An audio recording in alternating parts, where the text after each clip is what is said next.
You found the house you love, but the basement has a water stain. So is that a deal breaker or nothing to worry about? She's your guide through it all. Ask Amy, ask away.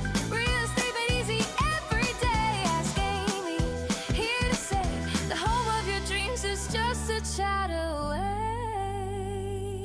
Welcome back to Ask Amy. I'm Amy Pecoraro, Realtor, 4th generation Lombardian, and I know this area inside and out. So unfortunately, Robert found a water stain.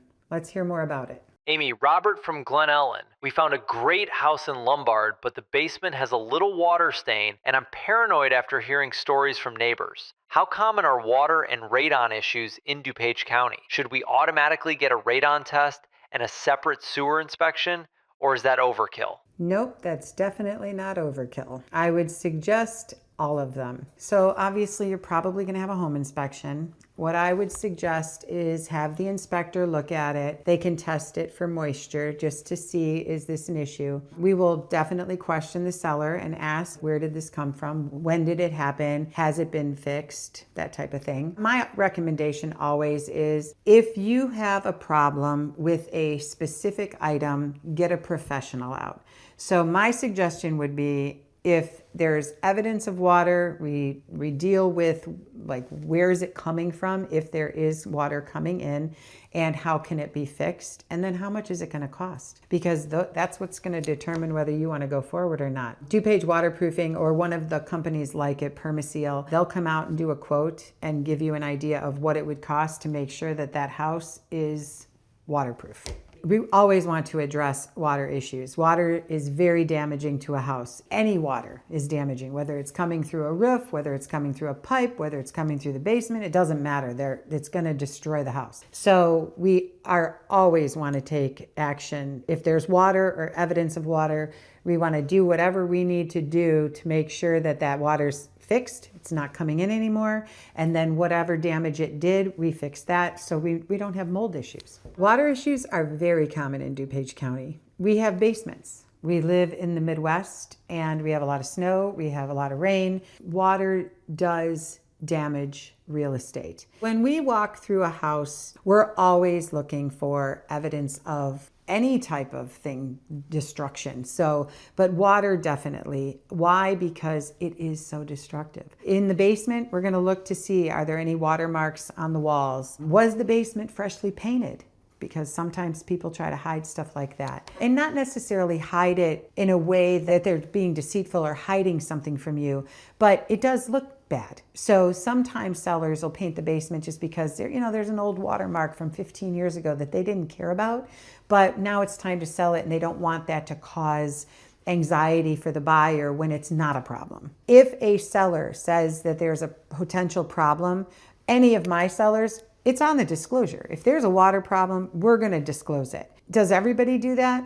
I don't know, probably not. But we encourage them to, because we don't want to sell a buyer a house that has a problem. We would rather take care of that up front, disclose it, and then everybody's on the same page and we deal with it.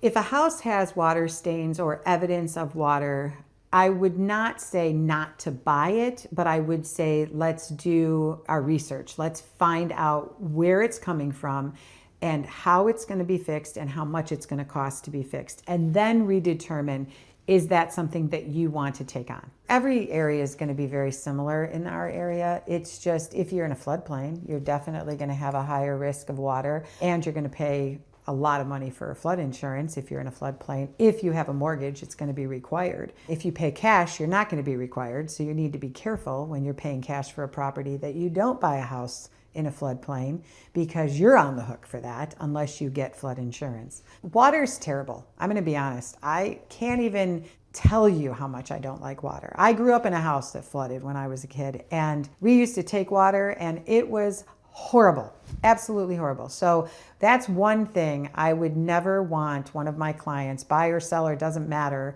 I don't want anyone to ever have to deal with that. So we always want to take the precautions we can to make sure that that house is waterproof. So I do suggest radon pretty much for all my buyers. It's prominent right now. Why, I don't know. We're seeing more and more of it. Not every house has it. It's just a matter of where is that gas coming out of the earth, and is it affecting your home. I had radon in one of my homes and my next door neighbor didn't. So there's no rhyme or reason. They say that the newer homes are built tighter and so maybe radon's getting trapped. I don't know for sure if that's true or not. I'm not a specialist in that. But I can say, have a radon test. That way you know, and if it does, you get it mitigated and everything's good. As far as a sewer scope, I do recommend that. I never used to, but one of my kids bought a house and they had a sewer issue. It's very expensive. So I think it's worth the extra couple $100 to have that sewer scope just to give you peace of mind and know that's not going to happen right after you move in. I would suggest too, if you do notice any evidence of water and possibly evidence of mold. If you're worried about it, if you have bad allergies, some people have migraines, things like that, health issues, asthma, do a mold test. But I can tell you that mold is in every house. It's just a matter of, is it at a level that's not safe for you? You'll see evidence of this kind of stuff when you do your home inspection, and it'll give you a clue as to should I go with further testing or not. So you don't necessarily have to do that on every house because there's going to be a little mold in every house. It's outside.